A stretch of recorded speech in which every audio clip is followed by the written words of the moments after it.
All right, we're recording. Hey, everybody. Hey, Insider community. Brian Reese here coming at you from San Antonio, Texas. Welcome to this coaching call here for Friday, June 23rd. I've got a number of folks on live. Welcome to you guys dialing in from all over the U.S.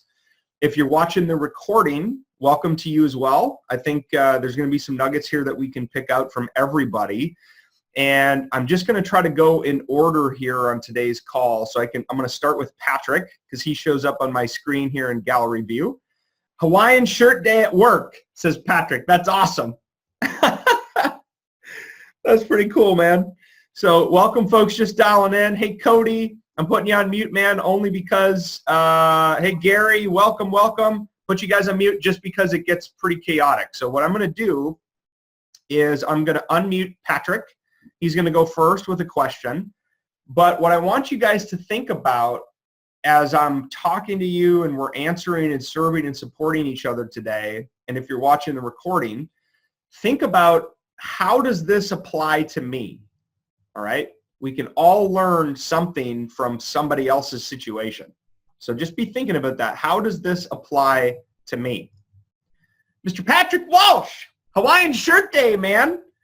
That's pretty awesome. Love that shirt. Yeah, good morning, Brian. It's good to not be out of the uniform, and I actually went to work for 1 week and did not shave, so it's the first time in probably, I will say probably since you were born, since I've been in since '85. That's awesome. So, hey, so here's my question. So, just to bring you back up to speed, I had my, retirement physical, which basically was, check the tires, you're over 50, go get a colonoscopy, man, you've got a lot of shit wrong with you, more concerned about my heart and other things. I was like, okay, good. So that's done. Anyways, a lot of boxes and bubbles checked. I'm waiting to pick that up. So I'll get a hard copy of that. And then I went with the VSO, contacted them, got an appointment. Earliest they can see me is September. So that's kind of typical in the DC area that, they're not even going to talk with me, basically so bring brutal. Yeah. So, basically it's like walk in, make an appointment. Hey, want to work with you, brother, but first time I can see you September, bring a copy, CD, etc. They literally, hang on a second. Yep. The VSOs you're in the Virginia area. Is that right? That is correct. They can't see you until September? Yes. Oh my gosh, dude. That's like freaking 3 months away. You got it. That is just the facts of life as they are so backlogged. And I was over there once before and literally, these guys work hard and then they rotate out. There are a couple of good ones that stay, but they're pretty backed up. Just be aware of that. Yeah. So, my question is, I'm going to get my physical. I'm going to go through that. What can I do? Two-part question. I'm going to go ahead and take the that piece of the regulation and kind of look at, where I might be able to get disability, as I look at my different areas. Yeah. To do straw man and kind of say, okay, here's the areas I need to focus in on, anywhere from head to toe, et cetera, and do that on my own. And then prepare myself for the September. I will also get, I will get a couple statements because I know when I was in a German hospital back in the, right after the wall came down, that is not in my medical records. So I'll get a couple of statements and stuff like that to reinforce, the pattern of injuries, et cetera. Right. What else can I do between now and September, knowing that's the first time they can see me? That's question one. And then question two, for, I won't say a select few, but as you go forward, I'm looking at, I think you'd call it I forget the name of the service, work with some, more like a VSO type. Can you expand on that? Can you talk about the second question again real quick? I just want to. Yeah, you sent out an email, and I assume it was you, reference, say yes if you'd be interested in helping folks, go through their records, et cetera. Oh, yeah. The done for you. So we'll actually do your claim for you. Yeah, sure. Yep. So I'll talk about that real quick. What was your first question again? Was it just related to the documentation piece? Yeah. What else can I do? Okay. Yeah. So First off, I'm horribly sorry that VSOs in Virginia are telling you they can't see you until September. That is absolutely ridiculous. And unfortunately, I love VSOs. I talk about them all the time. My AMVETS VSO, love the guy to death. DAV, they're great too. But the reality with the VSOs, even though they're free, many of them are backlogged, they're part-time, they're not paid very well. So do they really have your best interest in mind? And then are they actually able to provide the medical advice that you may need, right? And so the medical expertise, because ultimately you heard me talk about, Patrick, I don't know if you were on last night or not, but the number one reason why VA disability claims get denied is due to a lack of adequate medical evidence. And so in order to set yourself up for success, you need to have adequate medical evidence, which comes from your VA military records, your final physical, your military medical records, any private records, and then any gaps, so nexus letters or statements that you can get from doctors, okay? So to kind of help frame that up, and by the way, real quick before I answer that question, Patrick, I want to welcome John Ramstead. He's a dear friend of mine, a former Navy fighter pilot, one of the best, literally one of the best human beings I know. He's a mentor of mine, just a real leader. He's on this call today, and he's helping take this thing to the next level with me. He's my business partner here as we move forward, and so I wanted to introduce him. He's on the call. I'm gonna is he unmute? Oh, he's unmuted. So John, do you want to just say hey to everybody? Hello, everybody. Great to be here. Love this group. Thank you guys all for your service. And Brian, you are just a fine man, my friend. Love working with you. Love you, man. So John Ramstead, guys, truly when I say this, he's one of the best human beings I know. Former Navy fighter pilot, has an amazing story and podcast, and I'll be kind of introducing him more as we go. But he's helping me take this to the next level because I can't do it all myself, and I need somebody who can guide and mentor me and lead this as we go. So super glad you're here, man. But Patrick, so I think that what I would tell you is, do you have all of your medical records right now? Your VA records, if you have any. You probably don't have any VA records yet since you just got out. But do you have your military medical records? Did you do a final physical yet? I can't remember if we talked about that last time. So I did a final physical. I'm waiting to pick up a copy of that. I have all my medical records that are available on CD minus the last 60 days of my active duty time, because that's still ongoing as I transition out my terminal leave. And I have gaps of records that were missing because of a loss. So I am in the process of going through three. I printed out, and it consists of basically my medical records is 2 milk crates right now. Oh my gosh, man. So that's what happens. So 85 through now. So as I go through it, there's gaps, of things missing prior to I think 1994. So I've got about 10 years missing. But I'm going through, gathering statements on all those. So and then I've got there's certain things that were done during the war, rotations that aren't documented as well. Which is just a way of, during the initial invasion, some other times we just, it wasn't as done as well. So I'm going to get statements, nexus statements from the PA. And I'm going to get a statement from when I was in Berlin. To cover those things, saying, oh, by the way, from my platoon sergeant, you were evacuated, spent some time in German hospital. That's all I can do. But I'll have pretty good documentation going into the VA in September, or, done for you type service. Okay, got it. So let me just say, I think you actually would be perfect for the beta of what we're talking about in the done for you. And that's what John and I are going to be doing. We're assembling the team right now. So medical folks on staff who can actually look at your medical records, Patrick, and write those nexus statements for you, connecting things. John, and for anybody listening and watching the recording, whether you're on live or watching the recording, this is the gap right now that we're going to help serve. The done for you concept means we take you on and we've got skin in the game, and we put together everything you need to file your claim to get you the maximum rating possible, using the medical evidence, whether it's primary disabilities, secondary disabilities, and to ensure service connection. The gap here is these VSOs, they're so busy. Many of them are part-time. They're backlogged. I mean, you heard Patrick say they can't even make an appointment with him until September.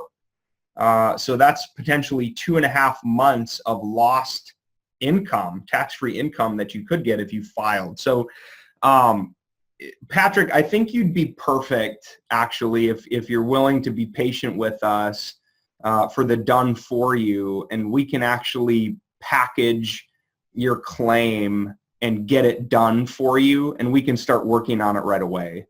So if that's something you're interested in, maybe you and I and John can jump on a call after this. We can do a private call and just talk through it a little bit more. Yeah, and I'm not, I'm very, very willing and wanting to do this, and I'm also very actively involved in the Intrepid TBI clinics here in the DC area. Okay. And we'll talk more of how we can mutually support each other, because I got a lot of connections as I look at soldiers that are soldiers and Marines mostly in this area. Yeah. But all services that are having challenges as they bridge that gap that are more than those small percentages. Yeah, totally, yep. man. So let me jump on with you. I know we're dominating again, and I was on last night.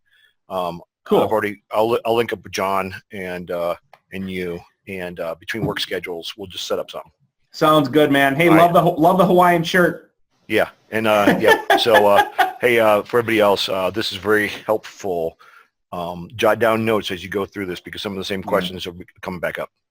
So true, man. And right. thanks for your service, Patrick. Yep. I think the last time we talked, we were talking about Iraq, Afghanistan, multiple tours, TBI, yep. PTSD, lots going on. So yep.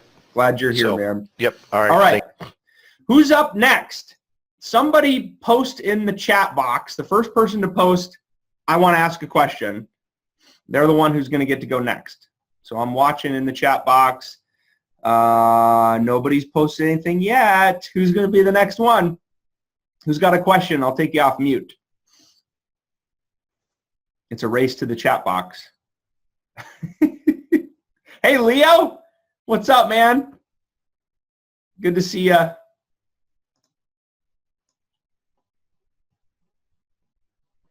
right. Does anyone else have a question that they want to ask?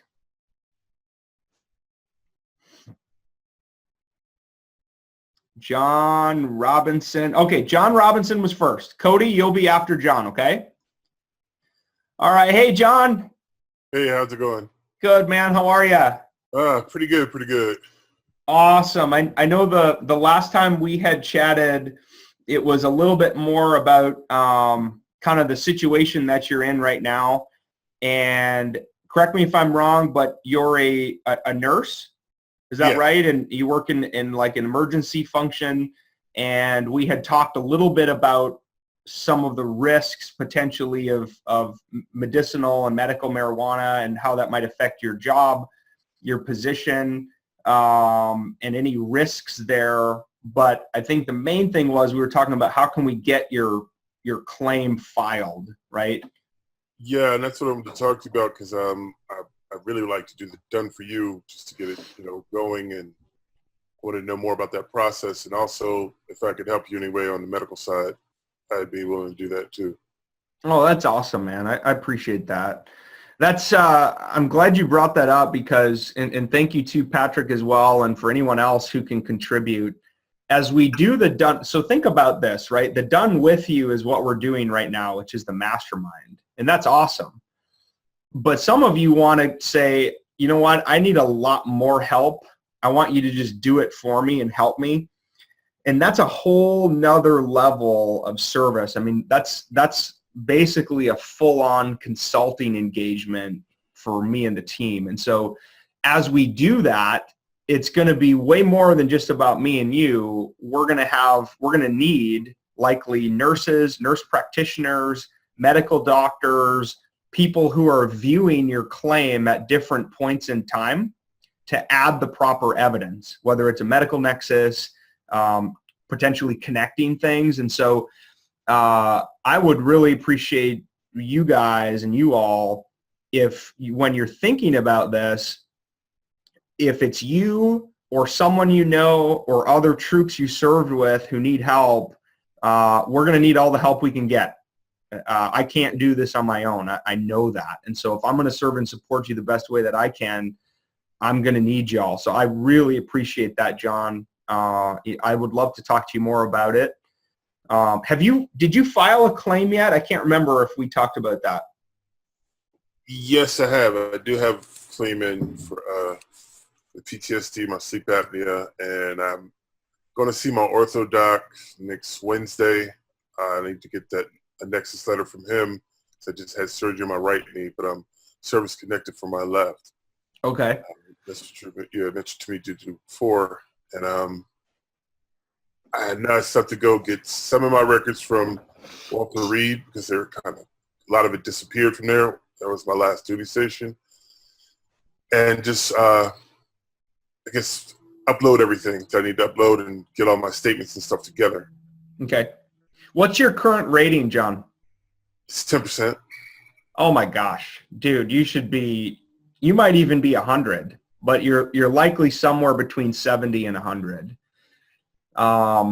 Who did you file? Has there been any action so far on your claims that you filed? Only action, I got a letter stating that they're supposed to schedule a video conference thing that I did for like a video testimony thing that they wanted to schedule, but that was a couple months ago.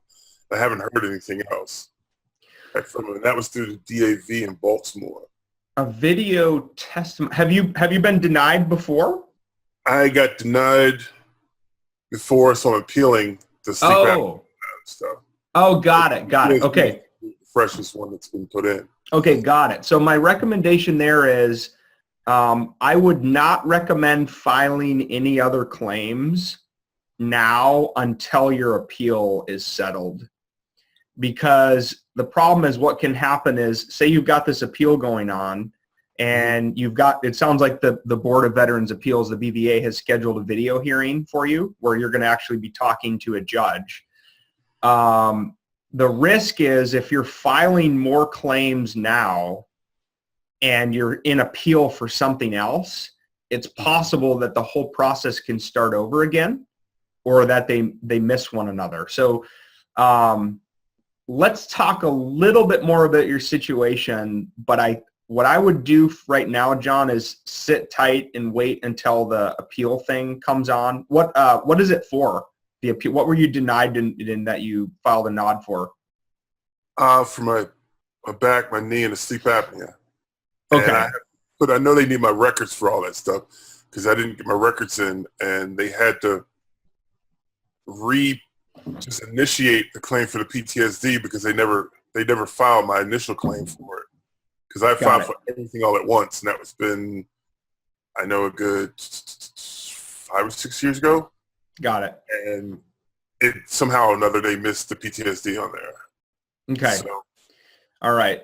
So let's chat a little bit more offline about your situation. I want to make sure that we are actually positioned to be able to help you if we do it for you.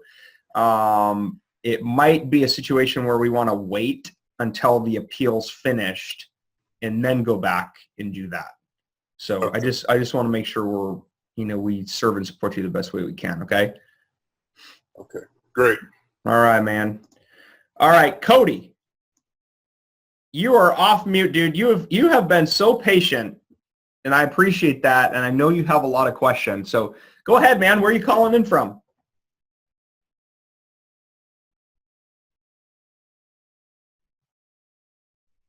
Hello?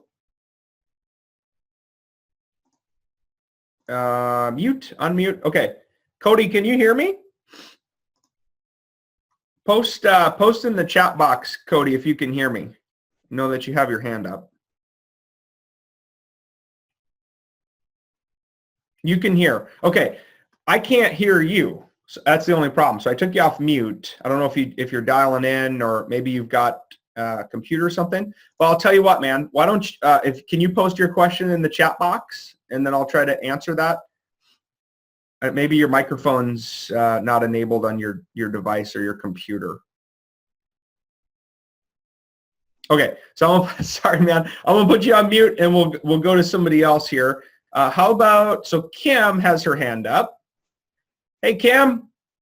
Hello, can you hear me? Yeah, we got you. How are you? Very good. Awesome. Okay, I have a question. Sure.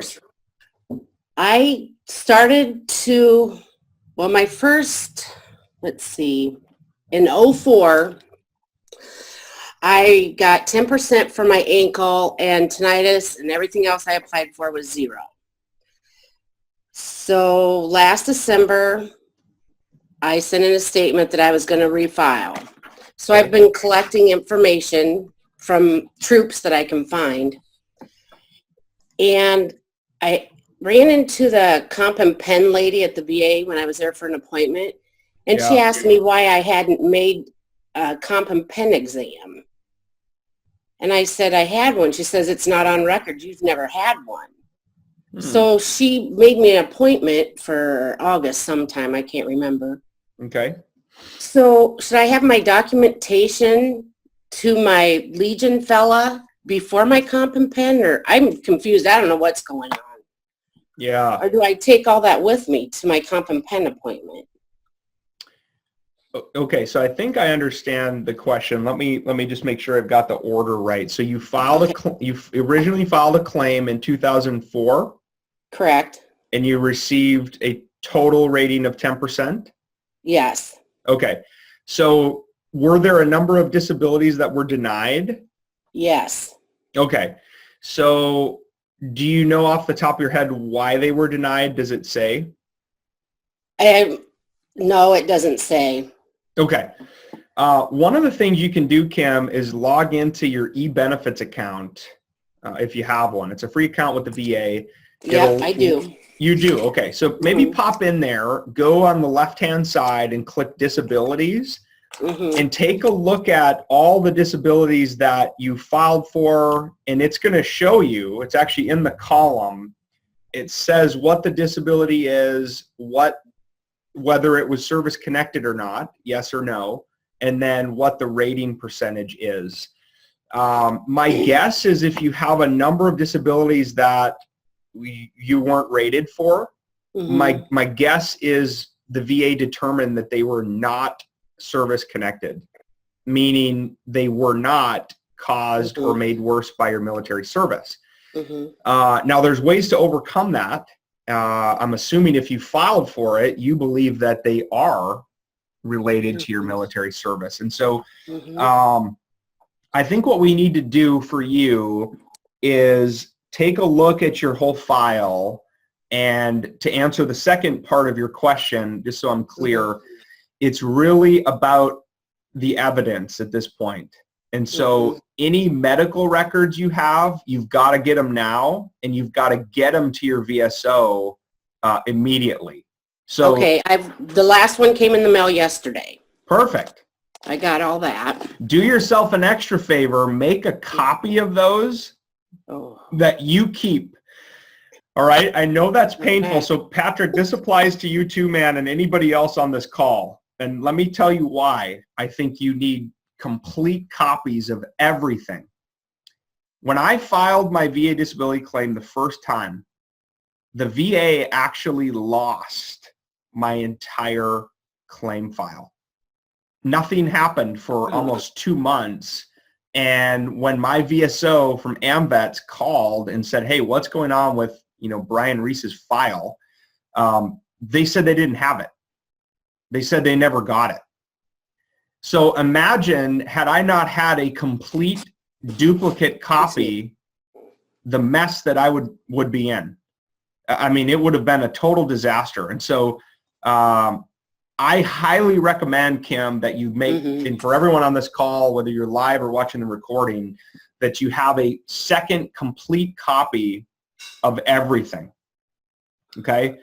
So that's the part I would highly recommend. The other thing, though, Kim, is you've got to, so you're getting the medical records, you've got the evidence, you need statements in support of your claim for each disability, and you need the adequate medical evidence that connects current issues you're suffering from to your military service. And so the burden of proof is now on you, because the VA has denied, likely, I haven't seen your case file exactly, but because the VA has already denied service connection for a number of disabilities, the burden of proof is now on you to say why the VA is wrong and why you're right, and here's why these disabilities should be service connected.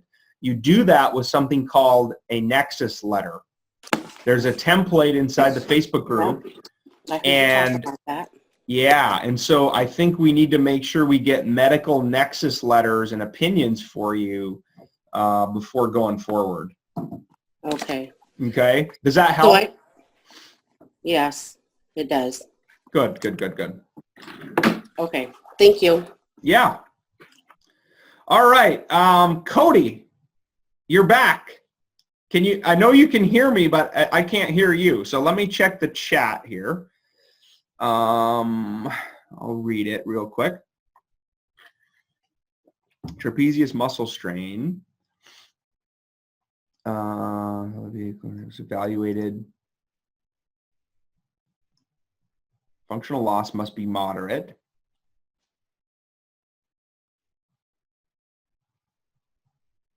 My chiropractor provide me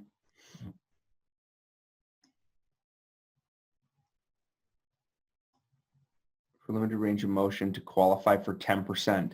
No. Okay, so for anyone who wants to know, so Cody's asking a question about diagnostic code 5237, which is related to muscle strains. So trapezius muscle strains, upper back. He had filed a VA claim for back and neck strain, was evaluated, it was service connected, but received a 0% rating. So the cool thing is you're doing the right things because you're understanding in the ECFR what you have to have in order to get the higher rating in order to qualify. So let me answer the last question first. No, you don't need to have arthritis to qualify for the 10%, but here's what I would tell you, Cody. What the VA is really looking for with neck, shoulder, back, fingers, so single digits and range of motion tests, they're looking for chronic, they're looking for the word chronic, pain and limited range of motion, and then how your issues, your trapezius, your back, your neck, is affecting your life. So what are the things that you are unable to do now? I think that you've got to be very, very, very deliberate about how you increase from 0% to, say, 30%. It sounds like that's probably about where you're at, is about a 30% rating. So what I would do if I were you is go into the ECFR. You can Google it right now. I don't know if you've ever done this, but Google ECFR Title 38 Schedule 4 and go look at the issues for trapezius, the muscle back, neck strains, and then the limitation of range of motion. And then pay very close attention to the keywords associated with the various percentages. So at 10%, what does it say? At 30%, what does it say? Because we're going to write a statement in support of a claim using those keywords for what you need to have. Now, I want to caution you on one area. I think this captures the second part of your question. I think you need to get a medical nexus opinion written from somebody other than a chiropractor. The chiropractor's okay, but I just want you to think through, if I'm a VA rater and I'm looking at a medical nexus letter for your situation, do you imagine, are you more likely to see credibility from a medical nexus letter coming from a doctor, an MD, or a nurse practitioner, or a chiropractor. So the chiropractor is not bad because that he or she likely has had a lot of interaction with you and they know your situation. So I think it's good to have their opinion, but a chiropractor is not a medical doctor, nor are they a nurse practitioner, somebody who's licensed around this stuff. So if I were you, Cody, I would find a way to get to a private physician, a medical doctor. Hey, Richie, to make sure that you have that opinion from a trained and certified and qualified medical professional. Does that help? You can post in the chat box, yes or no or whatever. Thanks, have to go. Okay, cool. You got to run. Awesome, man. Hey, we'll talk. I'm happy to review that medical nexus letter for you if you want. Take it easy, man. Okay. Hey, Jim, welcome. Marcus, Richie just jumped on. Gary, man, you have been patient. So I'm going to take you off mute, dude. Okay. How's it going? It's going great, guy. Awesome. Where are you calling in from? Okay, I'm calling you from Branchland, West Virginia. Oldfield. Oh, that's cool. Awesome, awesome. Brian, my question has been, as it has been all along, I'm at the BVA and have been for well over a year waiting for a decision. I have already gone through the video conference with the judge and all that. Like I said, been well over a year. Every time I go into e-benefits to check on it, still says document waiting to be assigned. Right. Any way of finding out how much longer this is going to be? Man, I really, really, really do wish I had the magic bullet here. I talked about this last night a little bit on the webinar, but once you get into the appeal process and you're waiting for the judge at the BVA, it is all over the map in terms of timelines. It just is. I've seen some happen. You get your video conference in a month. I've seen some take 2 years. We have folks in this mastermind group who have been waiting for 5 years. Oh my goodness. Yeah, and so I know that's probably not what you want to hear, and I wish I had a better answer for you, but there is a thing or two that I think you should do. All right, the Department of Veterans Affairs is a federal agency, right? Just like anything else, and so they definitely get their act together when they receive congressional inquiries. Okay. So what I would recommend doing is, I don't know who the West Virginia, your local congressmen or women are, as well as your state senators. Right. But what I would do is, typically on like the state senator's website or your local congressman or woman, they have a way to get in touch with them. What I would do, Gary, is I would write a letter. I mean, it's going to go to one of their staffers basically first. Sure. But you need to have them do a congressional inquiry on why is this taking so long? What's going on with Gary's situation? He's been waiting X, Y, and Z, and he's not getting any answers. VA. Right. So I can tell you as an Air Force guy and Air Force federal employee that anytime you receive a congressional, people move. People move quickly. So, I spent time at the Pentagon. Okay, so you know how it works. So I would do that. I would contact them and explain your situation, talk about the timeline, talk about your frustration, and then specifically tell them and ask them what you want them to do, which is, I really need your help in finding out what's going on with my appeal and to get it moving because I feel like they're not doing anything with it. Okay, so we're talking about our state congressman, senator. Yeah. Okay. Yep. I don't know who that is for West Virginia. Right. I understand.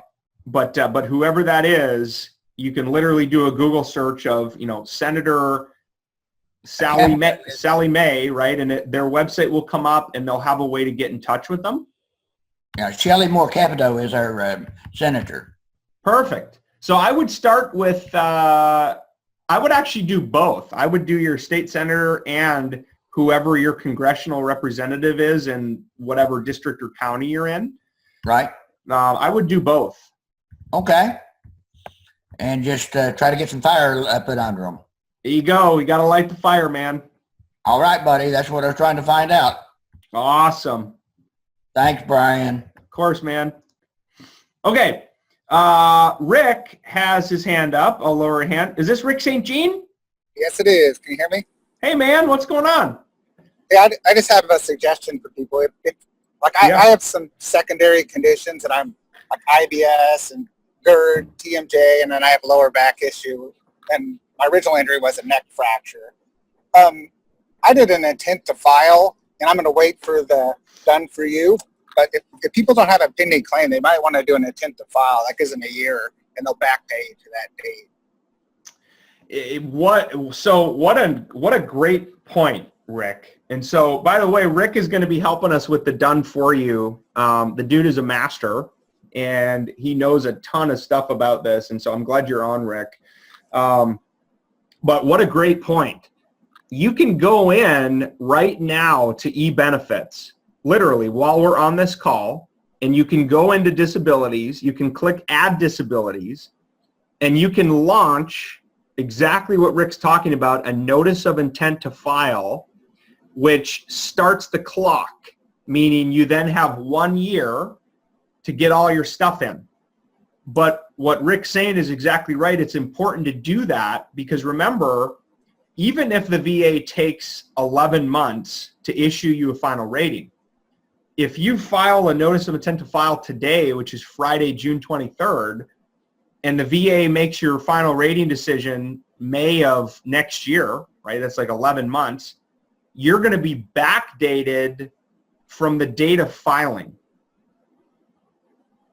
Does that make sense? And so basically what's going to happen is in the example I just gave you, is May of 2018, 11 months later, if you receive 100% rating, they're going to pay you a lump sum check, direct deposit, tax-free into your checking account of 11 times 3,000.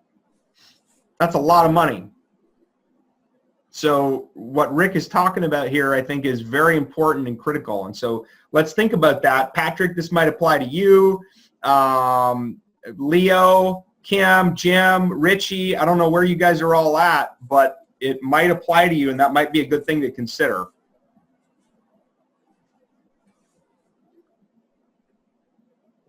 Anything else, Rick? Oh, I'll let the team know.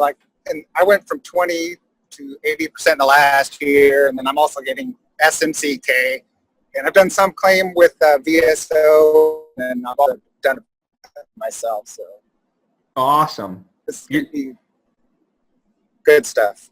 Yeah, you're the man, dude. So Rick, I don't know if you heard this from earlier, but Patrick went to see the VSOs in the Virginia area, and they told him that their first available appointment's in September.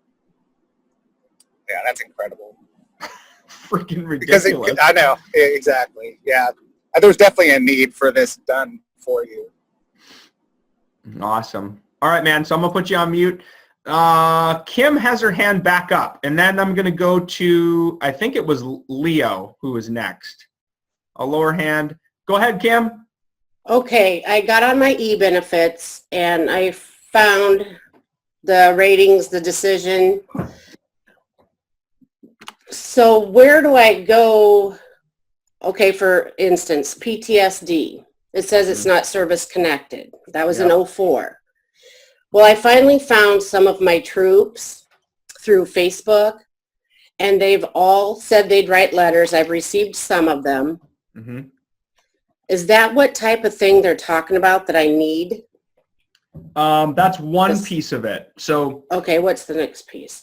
Yeah. So you know what? This might be a good opportunity just to talk about for everyone who's on live or people watching the recording about the three areas and the pillars that you need to overcome in order to be eligible for disability compensation under the law. The first one is called the nexus pillar. And what that means is the VA is looking for, Kim, was your PTSD and the issues you're suffering from today, right now as we're talking, was your PTSD caused or made worse by your military service? Yes, sir. I agree, yes. But the VA has said no. So what happens then is, because they've already said no, they won't even go on to step 2, which is the impairment pillar, where they're looking for severity of symptoms. So what you're talking about, though, is how do you overturn something that's already been, the VA's already said this is not service connected. You know, unfortunately, Kim, we really don't care about your symptoms. You've got to get it service connected. So how do you do that? You do that 2 ways. One is you get it done by having a psychiatrist, in your case, write a nexus letter which talks about how they know you, the therapy you're going through, maybe medications you're taking, and they're going to then make a statement in there to say, hey, I've reviewed Kim's medical record, and in my medical opinion, it's at least as likely as not that Kim's current post-traumatic stress disorder issues were caused or made worse by blah. It might be a deployment, it might be a sexual assault, a rape, harassment, something that happened in your time in the military. And so that's the first thing you need. You need a medical nexus letter. There's the exact template inside the Facebook group as well of how you do that. Okay. I talked to my 2 doctors, and they said they would not write a letter. So I went to the VA and got my records from all my visits. And it states PTSD, chronic depression, anxiety, blah, blah, blah. But they won't write it. So I went and got all the records from the VA. Got it. So you might actually be good for the Done For You program, Kim, because one of the things we can do is we have physicians, doctors that we source, as well as nurse practitioners who can write medical nexus letters based on what's in your file. So, I mean, the bottom line is you need that, period. Getting buddy letters, which is what you're talking about, that was the second part of the question. They're important, and I think you need at least 2 of them, maybe 3 if you can get them. But the buddy letters are not necessarily going to help you overcome the nexus, which is the service connection pillar. So we've got to get a medical opinion from a certified, licensed, trained specialist. A psychiatrist would be best. But a nurse practitioner would be fine as well. And so why don't you shoot me an email after this? I'll post my email in the chat here so you have it, because you might be a good candidate for that. Okay. Does that help? Yeah. Thank you. Of course. Of course. Okay. Leo! What's up, big dog? Brother, how you doing? I'm awesome, man. You're in New Mexico, right? I am, yeah. We're neighbors, right? That's right. Yeah, is it like 140 degrees there? In the shade. I think it's going to be 101 in Texas today with like 50% humidity, which basically means if you go outside, you feel like you're melting. Exactly. It's 93 degrees right now. Oh my gosh, man. And it's not even 9 o'clock here. But the question I had was, I noticed my my disability level stayed the same, but the money went down by $80 in the past couple of years. Where is it coming from? The only way I can think of that it would go down without your rating having changed is if they've dropped a dependent from your status. So do you have children, Leo? I do, yeah. How old are they? Well, they're all of age now. They're all over 18. Yeah. But, I've got 2 of them in college, though, so. Okay. Awesome. So here's the deal with that. By law, this is in right in the law. All right. Once a dependent who's not your spouse, right? Your spouse is always going to be considered the dependent as long as you're married. But as far as children dependents go, once you turn 18 and you're considered a legal adult under the law, they drop off of dependency status of your claim, right? That's probably why it went down slightly. But what you need to do is you need to go back to the VA and provide information saying that they're full-time students in college, because what they've allowed you to do is there still can be considered dependents tied to your claim and your disability compensation up until they graduate. So long story short is you're missing out on $80 a month tax-free because they're not listed as dependents. But there's a form, I forget the form number, but you need to let me make a note here. You need to fill out that form and make sure you provide a copy or an example that says they're enrolled as a full-time student so that they can be claimed as a dependent on your claim. Okay. Another thing is that I've just been diagnosed with depression. Yeah. And she thinks, the psychiatrist thinks that it does come back from my days in the Army. Do I just get an excess letter from her? Yeah, I would. Oh, I mean, first off, I'm sorry to hear that. I understand it sucks. I'm personally dealing with a lot of mental health issues as well. And so I get it. I feel for you. The main thing is continue your treatment, continue being seen, continue whatever medications you're trying to help give you a little boost. But absolutely, what you're going to want to do is if you have a decent relationship with this person, have them write a medical nexus letter which talks about your current depression and your issues, and then how that connects back to your military service, whether it was a deployment or an incident or something. So yes.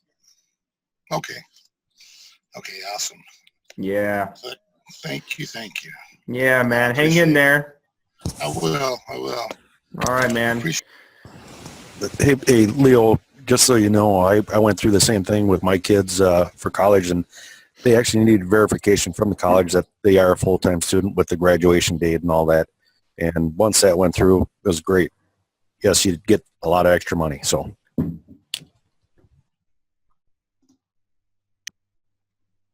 Oops, I got to take you guys off mute. So thank you, Rick. Awesome. That's what the Mastermind does, right? Leo, you're off mute if you want to say thanks to Rick. Rick, thank you very much, buddy. Appreciate you. Hey, that's what we're here for, right? Help each other out. All right. Yes, sir. That's awesome, guys. Thank you, Rick. Thank you, Leo. All right, Jim. I see you right. Hold on. I got to move my thumb the other way. This is all backwards. So you're right there on my screen. I'm going to take you off mute. Can you hear me, man? I can. Good morning. Hey, good morning. What's going on? Where are you calling in from? I wish I had heard your initial video and Facebook post before I went to my CMP and everything else, and started my second claim. Because it sure would have made stuff a lot, I would have gotten a lot things more in line and been a lot more prepared. But my big thing is I retired in 2000, so good while ago. Not been involved with anything in particular, since then. When I retired, I was rated 10% for hypertension, 10% for hearing and tetanitis or whatever that stuff is, Mm-hmm. and 10% for rheumatoid arthritis. Okay. So that was when I retired. Okay. Subsequent to that, I've been better living through chemistry. I have been basically doing okay. However, in May of 2015, I developed what got me in the hospital was a blood clot in my right leg, which pointed to the fact that I had a descending aortic dissection, which was about ready to rupture. So they cracked open my chest and fixed my heart. And but then what happened in the leg was I developed compartment syndrome, and that led to right leg amputation. Oh So my gosh. right leg amputated. Now this is in 2015. So basically everything has been fine, but I just kind of had a question. Well, has anything changed since I retired in 2000 and had the 30%? Well, certainly my amputation was a big one. My cardiologist did make the statement that he believed that the heart probably threw off the clot, which got into the leg, which got me into the hospital. But basically the clot saved my life because they found the heart problem. Oh my gosh, man. But which then developed into the compartment syndrome. So my thoughts was with the cardiologist's statement that he believed that the heart threw off the clot, and the fact that I was released from the Air Force with hypertension and heart issues, that there may be a service connection between the two. I did have my cardiologist write a support letter for amputation or something. I forget what it is. There's a official form for that. They completed it and sent it in, which was there for my CMP, stating that it is certainly a possibility that the heart threw off the clot, which led to the amputation. But they did not link, the VA did not link that to a service-connected disability with the hypertension. So I've since I retired, I've also, basically with age retired with, of course, my wife tells me I can't hear, or maybe it's selective. Yeah, my wife tells me the same thing, man. Sleep apnea, I've developed sleep apnea since then, or been diagnosed with that and everything else. That has never been, I've never put in a claim in for anything with that. So basically, it came back from my my exam. Everything was disapproved. There was no service connection found. They weren't able to do, I went in for hearing and rheumatoid arthritis problems with my hands, and my rheumatoid arthritis is all over my body, so it just manifests itself a couple times, and I've been doing better. But anyway, like I said, I wish I'd have found the group before I started this. I would have been better prepared. So my basically question is, how do I work to get the hypertension related to a service connection which led to all that? Is there a way, or am I just out of luck? Be happy with my 30%. Yes, there is a way, and no, you should not be happy with your 30%. You should be 100%. You've had an amputation. You should be 100% service disabled. The difference between 30% and 100% is ridiculous.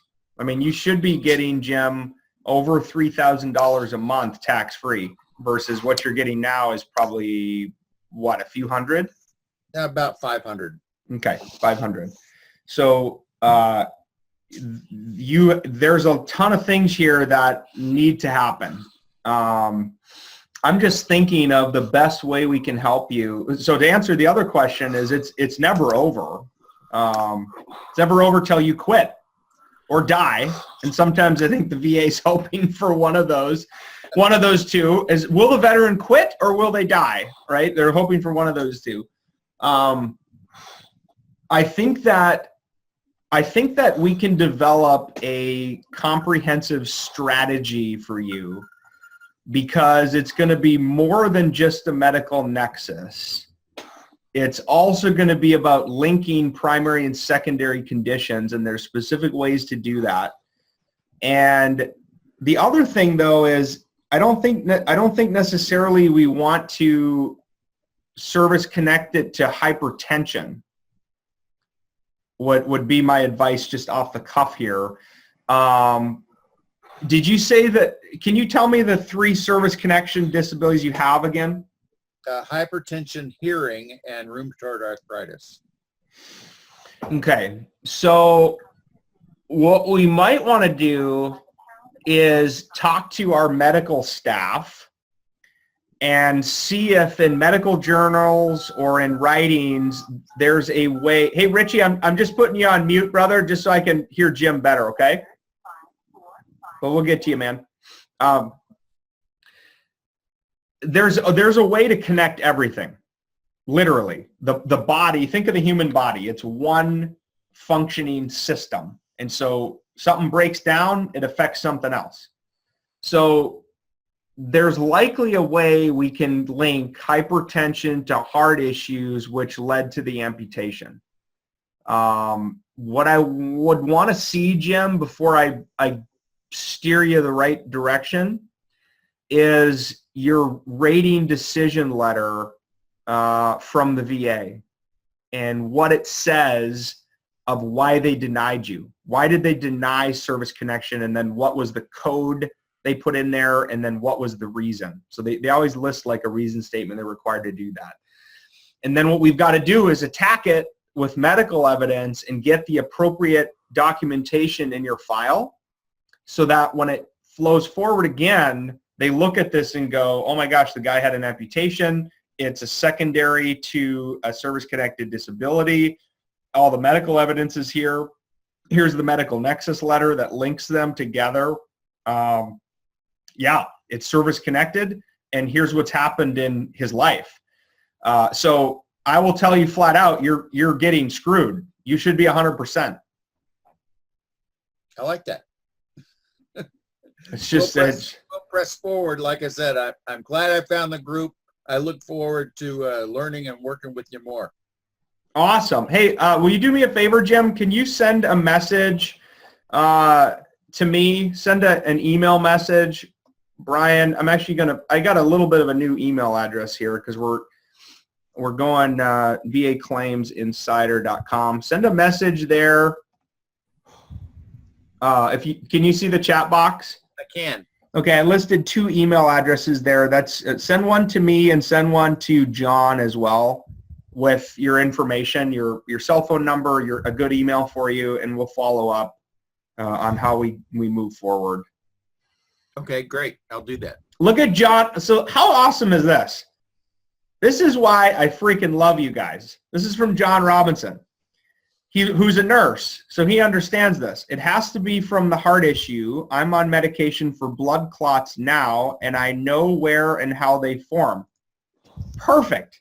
So we might be able to get a medical nexus opinion teed up from John that's potentially signed by a nurse practitioner that he knows, which is then linked. Maybe we need to get a medical doctor to sign it, but that's awesome. Thank you, John. Great. Thanks. Mm-hmm. All right. Marcus, can you hear us, man? Yes. You've been super patient, so thanks for waiting. Where are you calling in from? Okay. No problem. Breaking up. Hello? Hey, can you hear us?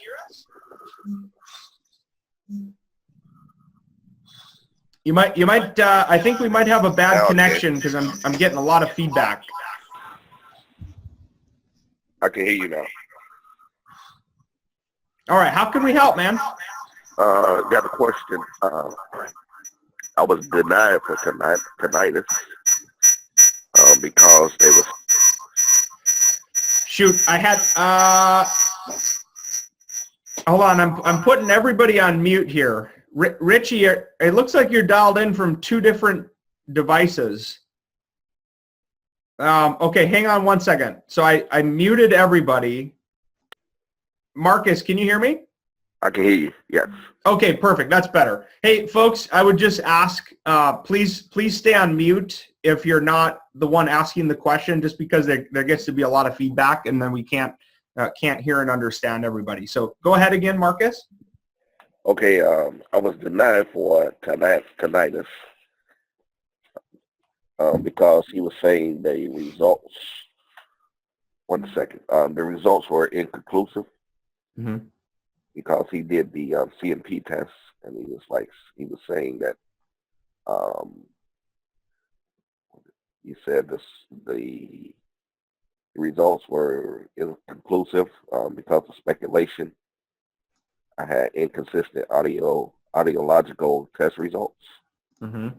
I went back to the doctor, and then she said I have tinnitus, and she gave me some machine for tinnitus management.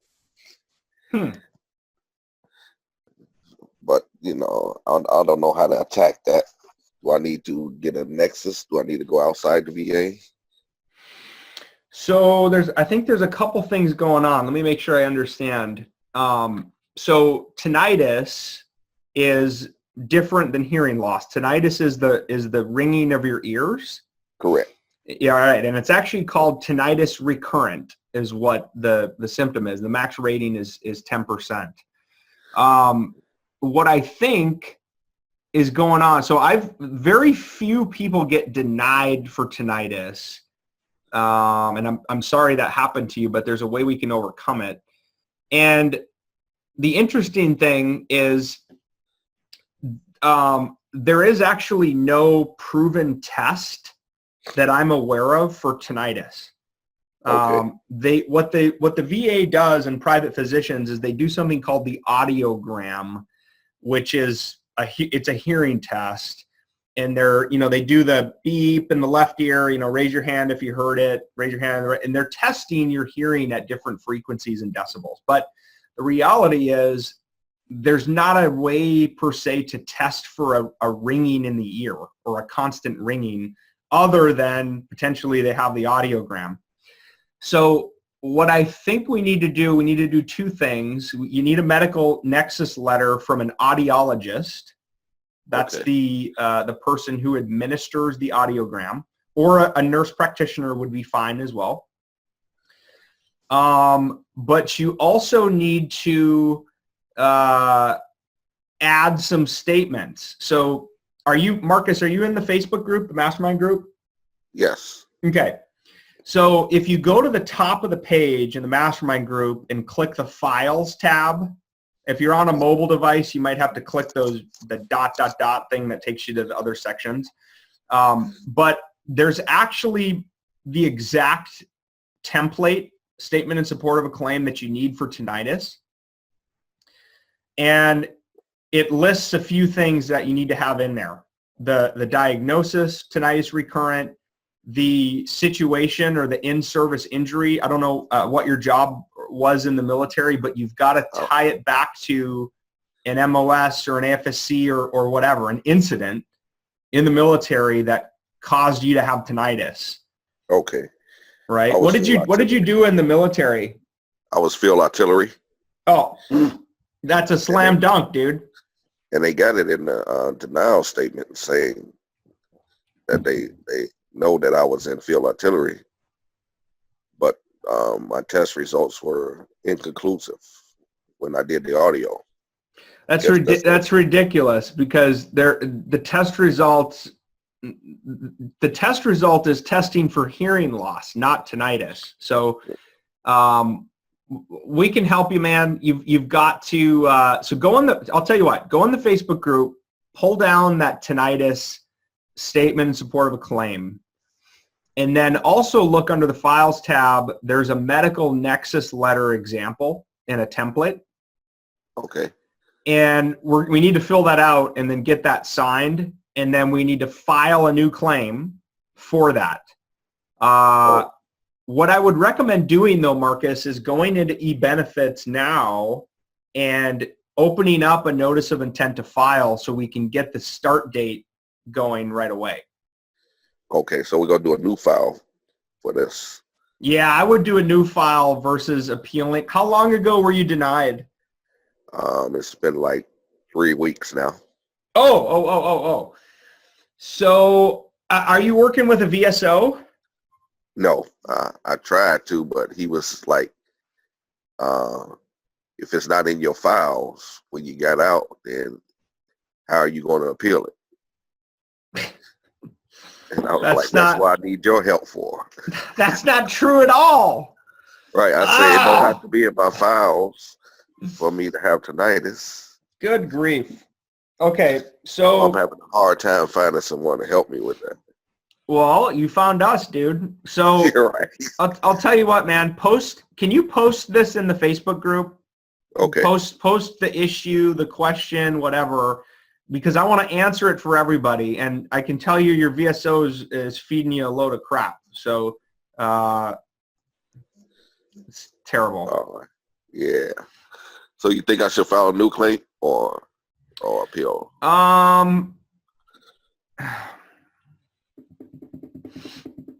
Let's talk, because I need to see what's in your medical record before I can best advise on that decision. Okay. There's a couple things that you got to weigh. So if you file a notice of disagreement, that's going to push you down the path of appeal, which is going to lead you likely to the Board of Veterans Appeals, which takes for freaking ever. All right. So that's the one concern. The other one is you can do something called the decision review officer process, where you file a notice of disagreement and you select to have what's called a DRO, a decision review officer at the VA can review your claim file. And instead of it going to the traditional lengthy appeal route, the DRO can make an independent decision. That happens faster. So that's an option. The other one is to ignore it completely and file a new claim. The basis of that decision normally happens on what's at stake and then what's already in your file. So until I know what's in your file and what the reasons were that it was denied, I can't provide the exact path forward right now. Okay. Okay. Gotcha. All right, man. All right. Anything else? No, that was the main one. I had a couple other ones, but I guess I had to talk to you. Yeah. We can talk offline. That's fine. Hang on one second. I'm open up the chat box here because I've got. Would you please repost your new email along with John's? That was to Jim. Yeah. So I'll tell you what, guys. I'm going to post this to everyone right now before I answer any more questions here. So that's my email, brian@vaclaimsinsider.com. And I'm posting John's email, john@vaclaimsinsider.com. If any of you are interested in the Done For You program, where we help you file your claim on your own, please email both of us and let us know your situation. I know a couple of folks have already been in touch about this. And I appreciate it. Okay, Cody has his hand in the air. Cody, I'm going to try this again, man. You are off mute. Can you hear me? I don't think so. I don't know if you're called in from a phone or a laptop or whatever, but let me open up the chat because I see that you just posted here. Hey, Jim, I posted our emails there again. Brian@vaclaimsinsider.com and John@vaclaimsinsider.com. Okay, so Cody wrote diagnostic code 6522, allergic or vasomotor, or not, okay, I was evaluated as service connected, but 0% for allergic rhinitis, higher rating, both sides of the obstruction. I got a prescription. Use 2 sprays.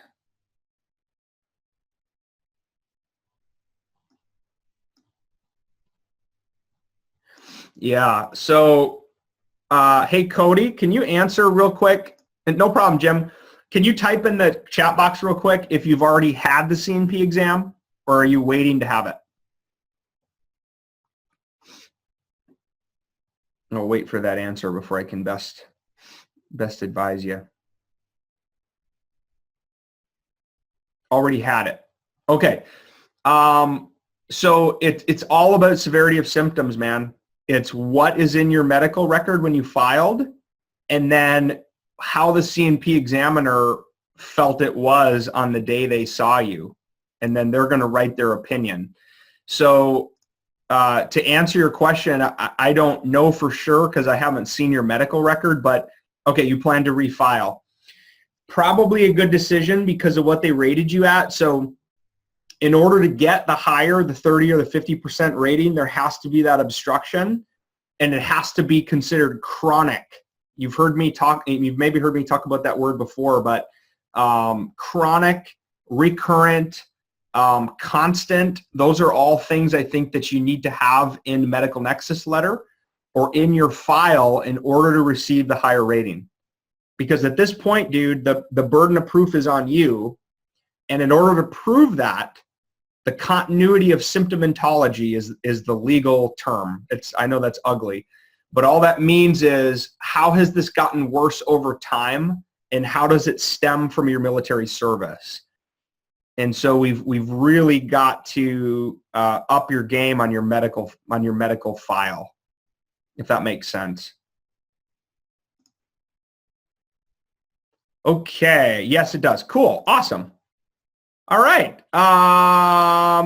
Who's up here? Hey, I think it's Brandon. What's up, dude? How'd you join? Welcome. We got some other folks dialing in. I'm going to take Richie off mute. What's up, brother? Can you hear me, Richie? Yes. How you doing, man? Okay.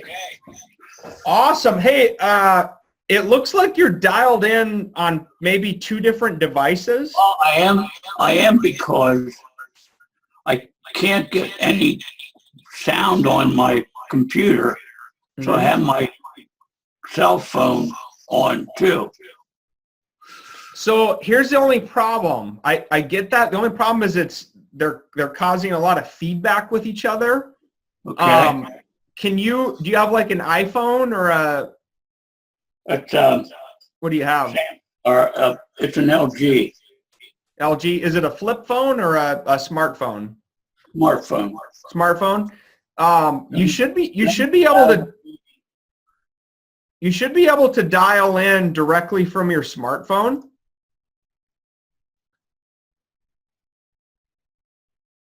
Oops. No, I can't hear you.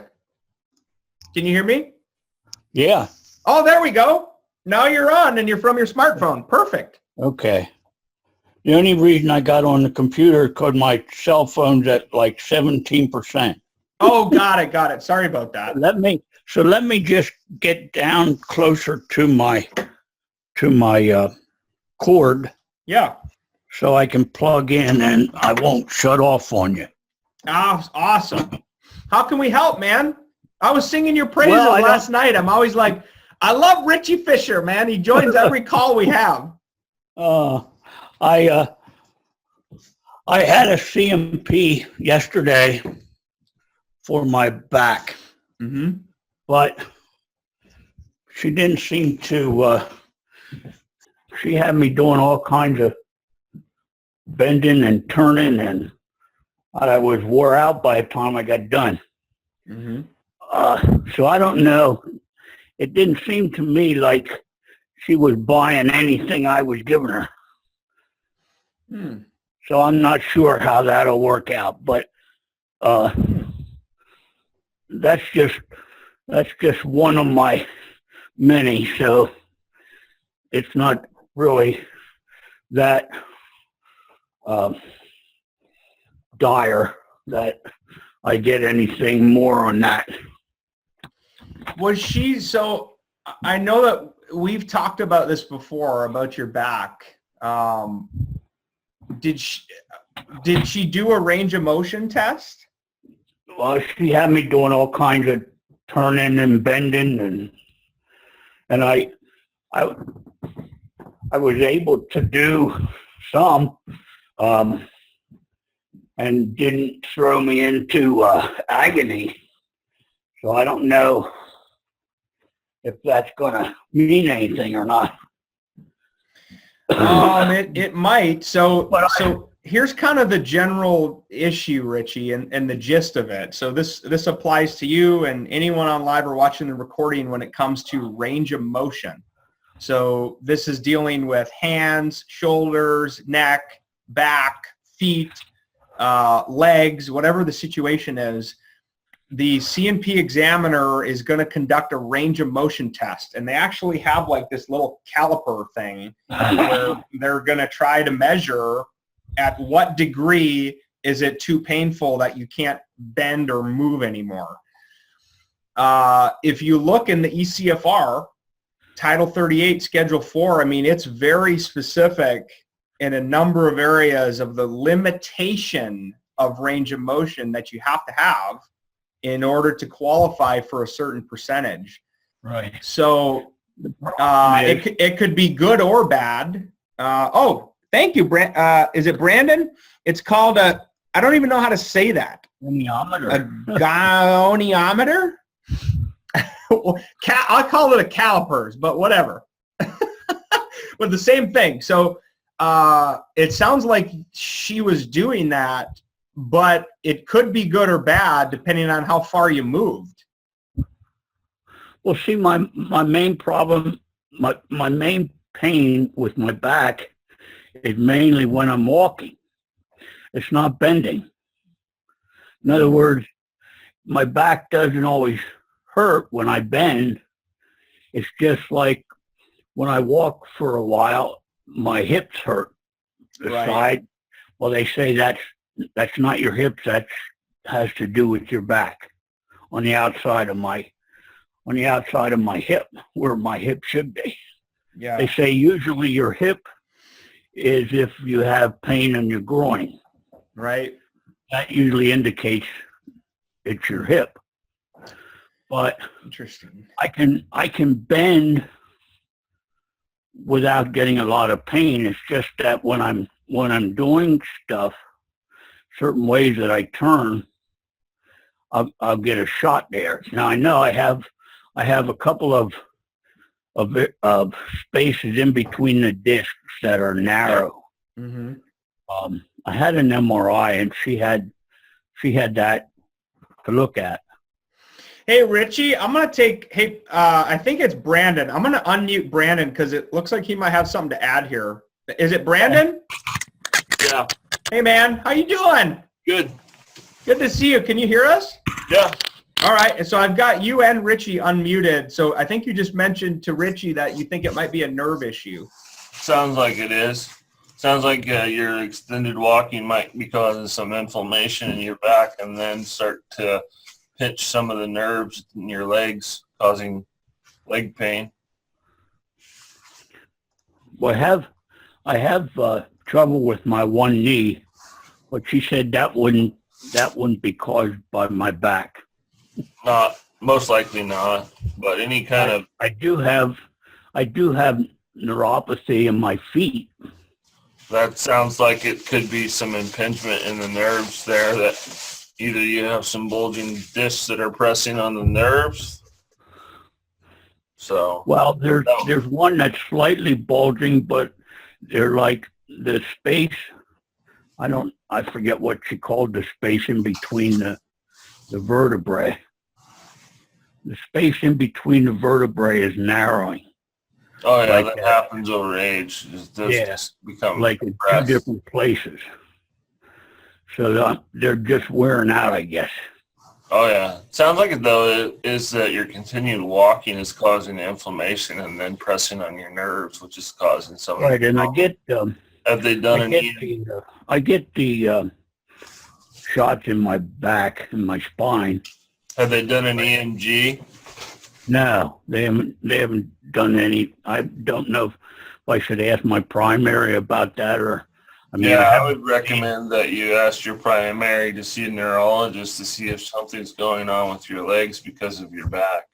I know I have radiculopathy in my left leg because of a pinched nerve in my back. It's a sciatic nerve going down my back, and it's caused because of a bulging disc. Oh wow. Yeah, but I mean, when I'm walking like for any length of time, my sides hurt like crazy. Your sides, as in where? Like your hips?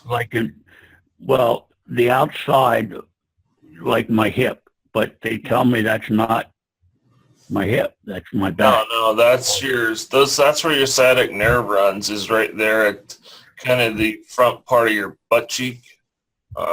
Right Next to the hip bone is where that sciatic nerve runs, and that's probably what your problems are, is nerve problem from your back. Yeah. So I would recommend having a neurologist. I would have them recommend you go see a neurologist because it sounds like nerve pain. Wow. Thank you for sharing that. Hey, I'm gonna bring John Robinson on because he's a nurse, and he just mentioned in the comments, Richie, that it sounds like sciatica, pinched nerve, or degenerative disc disease. Hey, John, are you there, brother? Yes, I'm here. Cool. Pretty much sounds that's what it is. Thank you, Brandon, by the way. If he's having problems just when he's walking for long or standing long periods of time, that's what it is. He's having either the space between the discs has gotten more narrow and it's pinching down on the nerves, or there's inflammation there. They should be doing X-rays, MRI. I have an MRI. You just had an MRI? She had that to look at. Okay. Which said what all is happening. Something between L12 and S1 or something. Have you had any other knee issues? Any other knee? Yeah. Just my right knee like gave out on me in December, and I've been having trouble with it ever since. It just gave out. I was walking up the steps and it gave out, and it's been hurting ever since.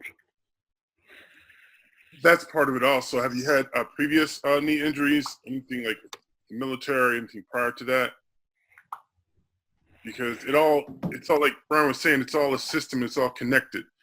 Literally, if you have flat feet like I do, that affects your ankles, knees, hips, and back all the way up. Yeah. So a lot of the stuff you did in military. She asked me if I was ever told that I have flat feet, but she didn't seem to think I did. Is this a VA doctor? This is a nurse practitioner.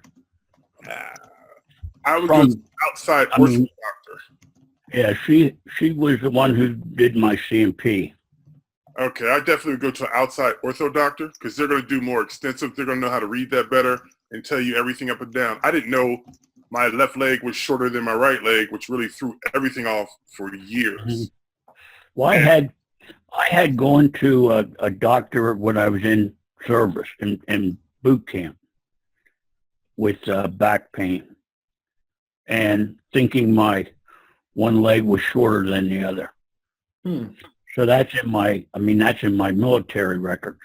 Oh, then that's it right there. But they had given me a boot with a lift, built-on lift in the bottom, and apparently that didn't really change anything. I mean, I don't even know whatever happened to that boot. And if that was given to you, then that should have been continued on even after, because I was told to put a lift in my left shoe. It does help somewhat, but after so many years of being off balance and having that shift, you've thrown a lot of things off in your back and your knees and what have you. And this is just a culmination of all that years, because think of all the activities and everything you've done throughout the years, you've been doing it. Your body is compensated for that.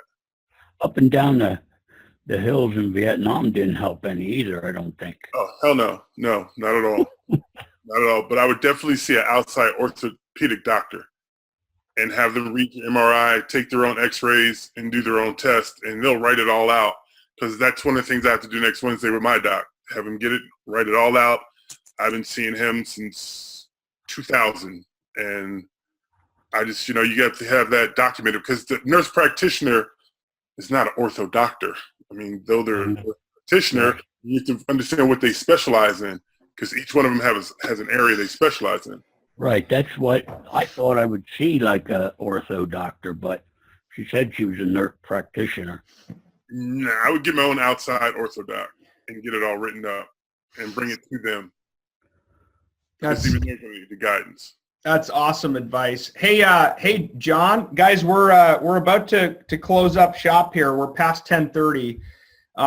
So, hey, John, I would love, man. I shot you a message on the chat. Okay. So, shoot me an email, man. I'd love to talk to you, because as we expand this and start actually doing claims for veterans, I need someone like you. And Brandon, maybe you too, man. You've got a lot of expertise, it sounds like. We're going to need nurses, nurse practitioners, medical doctors. We're going to need a network of people who have filed claims, have been denied, who understand intricacies and details for specific claims: PTSD, apnea, sciatica. Somebody like me with all these complaints. Richie, you're the man, dude. We're gonna figure this out for you. One of the things I didn't know, and I actually some years ago met a lawyer who sat on the board of the claims deciders, and she informed me that there's no medical personnel that reads these claims when they make the decisions. So the way you have to spell it out to them, you have to lay it out like in layman's terms so they can understand a lot of stuff. When they read it, they're not in the medical profession, which I don't understand how you can have somebody on a medical board deciding medical decisions about claims and nobody's a medical professional. Well, so here's what I've heard. Here's what I've heard and what I know, that that's yes and no. They're starting to add medical professionals to their teams, but you're totally correct, John, where they're really looking at what did you write down in the file, what are the keywords, and then they're mirroring that up against the ECFR. They're looking for the keywords and the potential disability, and then it goes through a layer of review, blah, blah, blah. But so this is super cool, because a bunch of you folks are already saying, I'm in, how do I help, what do we do? I'll be in touch. We'll be in touch. So shoot me an email, brian@vaclaimsinsider.com. But we're going to wrap up here. So thank you guys. Thank you for being on here live. If you're watching the recording, thank you for watching the recording. Lots of awesome stuff shared today. People helping each other out. Brandon, John, Rick, Richie, everybody jumping in, sharing things that are going on. Hey, I have experienced this. Maybe it's this, right? That's what a mastermind does. So thank you guys for taking the time, and happy Friday. Have a great weekend. I salute you. And we'll talk soon. See you, Richie. See ya.